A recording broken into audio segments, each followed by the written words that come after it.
अब्दुल हफीज़ साहब, कितने पुराने वाबस्ता हैं आप इस काम से?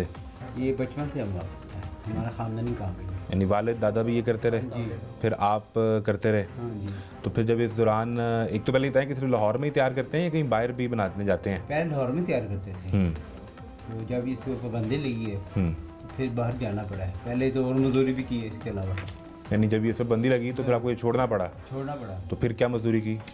फिर मजदूरों की शीटें उठानी पड़ी और काम भी करना पड़ा। जो पतंग का कारीगर ईंटें भी उठा रहा है और भी काम रोजगार चलाने के लिए। रोजगार चलाने के लिए। अच्छा, इससे पहले पाबंदी लगने से पहले सिर्फ लाहौर के अंदर ही बनाते थे लाहौर के अंदर भी और यहाँ काम ख़त्म हो जाता था कि बहुत काम था? बहुत काम था, सारा साल चलता था। सारा साल चलता था। और फिर जब ये पाबंदी लग गई, आपने मजदूरी की और लाहौर से बाहर किन शहरों में जाके बनाते रहे? यहाँ पेशावर में गए हैं, कोटा गए हैं, हरीपुर में काम भी हो रहा है।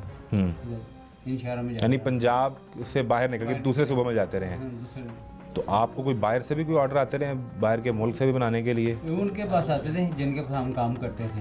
अच्छा। हम उनको काम करके देते थे। और वहाँ किस किस मुल्क से ऑर्डर आ रहे थे?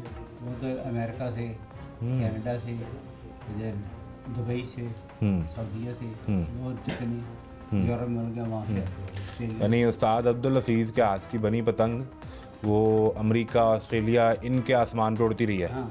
अच्छा, अब मुझे बताएं, समझाएं ज़रा ये क्या तरीक़ेकार है भाई इसको? ये कागज़ है। अच्छा, कागज़ की कटाई या पहले करके रख लेते हैं? पहले इसकी कटाई होती है कागज़ की, उसके बाद इसका ये तीरा तैयार होता है, इसकी भी कटाई होती है, कि छलाई होती है, सफाई होती है। हाँ जी, वो प्रोसेस हमने देखा ठीक सारा। है, ये भी देखा है। फिर इसकी बनती है, फिर इसका ये अब आपने पहले कागज़ के ऊपर वो गज़ लगाया है, अब इसके ऊपर कमान लगेगी, फिर इसके ऊपर थोड़ा धागा भी लगेगा, फिर इसके ऊपर ये कागज़ भी चपाई भी होगी बरीक, फिर वो चेपियाँ लगती है इसके ऊपर, फिर इसके ऊपर पान लगता है, फिर गुड्डा तैयार होता है। कितना टाइम लगता है एक गुड्डे की तैयारी में? एक गुड्डे में 10 मिनट तो लग जाते हैं। तो रोज़ कितने बना रहे हैं? जब ये ख़ास तौर पे जब इजाज़त मिली है तो कितने ऑर्डर आ रहे हैं रोज़ के, या किस तरह बना रहे हैं? गुड्डा 100 एक आदमी बनाते हैं दिन में।